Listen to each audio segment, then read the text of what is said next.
UGC का मुद्दा लगातार गर्माता जा रहा है। याचिका में आपने क्या बातें कही हैं, मुख्य रूप से आपका क्या टेक है इस पे? 3 कास्ट की बात कर दी गई है, SC ST और OBC कम्युनिटी की। वहाँ पे जनरल कास्ट को छोड़ दिया गया। किस तरीके से सड़कों के ऊपर तिलक तराजू तलवार की बातें लगा खुलेआम की जाती रही। कोई भी एक्शन एक तरीके से किसी भी अगर कोई फॉल्स कंप्लेंट आती है नहीं लिया जाएगा। SC SC ST OBC को ही करके क्या ये न्याय दिलाया जा सकता है इसमें? कोई डिग्री कोर्स करने के लिए आया, वो लोग पहले ही बहुत एग्रेसिव होते हैं। कास्ट डिस्क्रिमिनेशन जिसकी हम बात कर रहे हैं उसकी वजह से स्टूडेंट्स में भी और हमारी सामाजिक समझता में भी खाई जो है वो बिल्कुल बढ़ेगी। यूजीसी का मुद्दा लगातार गर्माता जा रहा है। अब इस मामले में सुप्रीम कोर्ट में एक याचिका दाखिल की गई है। हमारे साथ जो याचिका दाखिल करने वाले हैं एडवोकेट विनीत जिंदल साहब वो मौजूद हैं। विनीत जी, याचिका में आपने क्या बातें कही हैं, मुख्य रूप से आपका क्या टेक है इस पे? देखिए, जो ये नए रूल्स UGC रूल्स आए हैं उसमें बायसनेस की एक बात जो है वो सबके सामने आ रही है। और हम लोगों ने भी जब रूल्स पढ़े तो उसमें जो सेक्शन 3C जो बनाया गया है उसमें कास्ट बायसनेस की बात की है, कास्ट डिस्क्रिमिनेशन की बात की है।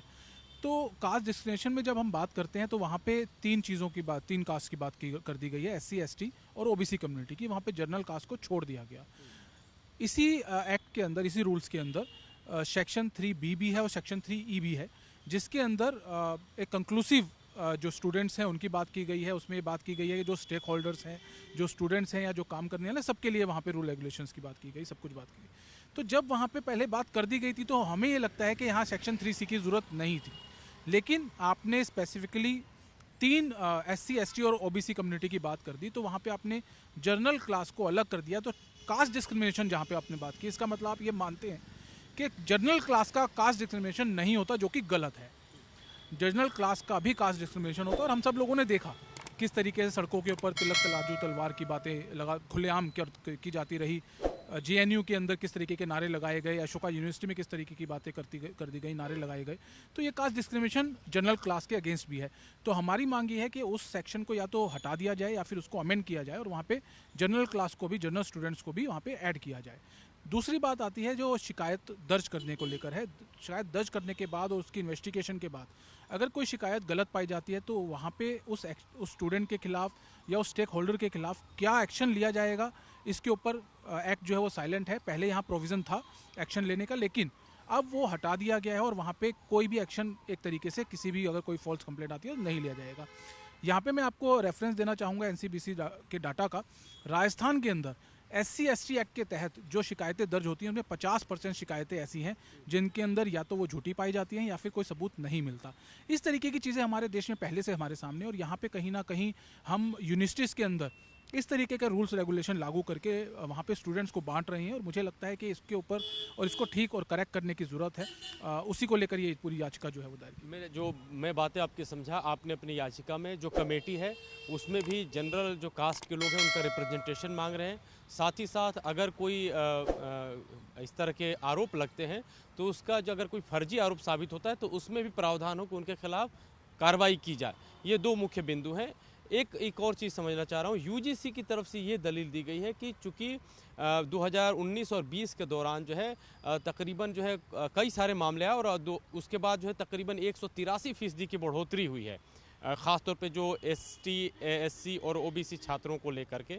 तो उन्होंने कहा कि ये ज़रूरत पड़ गई थी कि इस तरह के बिल लाया जाए। तो क्या ये कास्ट को एक साथ कंसोलिडेट करके SC SC ST OBC को ही करके क्या ये न्याय दिलाया जा सकता है इसमें? देखिए, यही जो बात है, आपने जो बात कही, अगर UGC, मैंने सुना नहीं लेकिन अगर UGC ने ऐसी बात कही है तो इनके शब्दों से ही पता चलता है कि कास्ट डिस्क्रिमिनेशन जो है वो सिर्फ ST ST और OBC को लेकर मानते हैं। मेरा मानना ये है कि जनरल क्लास का कास्ट डिस्क्रिमिनेशन होता है। अगर आप बात करते हैं कि क्या शिकायतें कितनी % बढ़ी, तो शिकायतें बढ़ने का पर्पज़ और कारण मैंने आपको पहले बताया कि हम लोगों ने लगातार देखा है कि SC ST एक्ट जो कि पीनल प्रोविज़न जहाँ पे दिए गए हैं, कितनी गलत शिकायतें वहाँ पे दायर की जाती हैं, ये सबके सामने है। तो मुझे लगता है कि अगर UGC या गवर्नमेंट या कोर्ट अगर ऐसी कोई डायरेक्शन दे रहा है या ऐसे कोई कानून बना रहा है या ऐसा कोई रूल बना रहा है तो वहाँ पे सभी को मिलकर देखना चाहिए। और आप देखिए ना कि जो स्टूडेंट यूनिवर्सिटी में पढ़ते हैं उनके ऊपर इस बात का कितना असर पड़ेगा। एक बच्चा जो 12th क्लास से निकल कर आपके BA के लिए आया या कोई डिग्री कोर्स करने के लिए आया, वो लोग पहले ही बहुत एग्रेसिव होते हैं, अलग अलग तरह की चीज़ें होती हैं, किस तरीके की झूठी शिकायतें वहाँ पे उनकी संख्या में कितनी बढ़ोतरी हो सकती है, इस चीज़ को कहीं ना कहीं कंसिडरेशन में लेना चाहिए था। यहाँ पे उस चीज़ को नहीं देखा गया और मेरा मानना ये है कि इस पूरे मामले के अंदर अगर हम इसको इस तरीके से लागू करने देते हैं तो कहीं ना कहीं यूनिवर्सिटीज़ के अंदर कास्ट डिस्क्रिमिनेशन जिसकी हम बात कर रहे हैं उसकी वजह से स्टूडेंट्स में भी और हमारी सामाजिक समझता में भी खाई जो है वो बिल्कुल बढ़ेगी। जिंदर साहब, अब ये लीगल प्रोसीडिंग्स क्या आपने याचिका दाखिल की है, अगली तारीख में कब सुनवाई होगी और किस तरह से आगे बढ़ेगी? देखिए, हम लोग जल्दी इसको सर्कुलर लेटर के थ्रू इसको मेंशन करना चाह रहे हैं और जल्द से जल्द इसी वीक में हम लोग कोशिश कर रहे हैं कि ये मैटर लिस्ट हो और इसकी सुनवाई जो है इसी वीक में हो जाए। थैंक यू सर बातचीत करने के लिए। तो ये थे विनीत जिंदल, जिनका कहना है कि इस मामले में 1 हफ्ते के भीतर कोशिश है कि इस मामले की सुनवाई सुप्रीम कोर्ट में हो और साथ ही साथ जो याचिका में मुख्य मांगे हैं कि कमेटी में भी जो जनरल कास्ट का रिप्रेजेंटेशन और साथ ही साथ अगर कोई झूठा आरोप लगाया जाता है तो उसके खिलाफ भी कार्रवाई का प्रावधान सुनिश्चित किया जाए। कैमरा पर्सन मोनू कुमार के साथ मैं अमृत तिवारी, विस्तार न्यूज़, दिल्ली।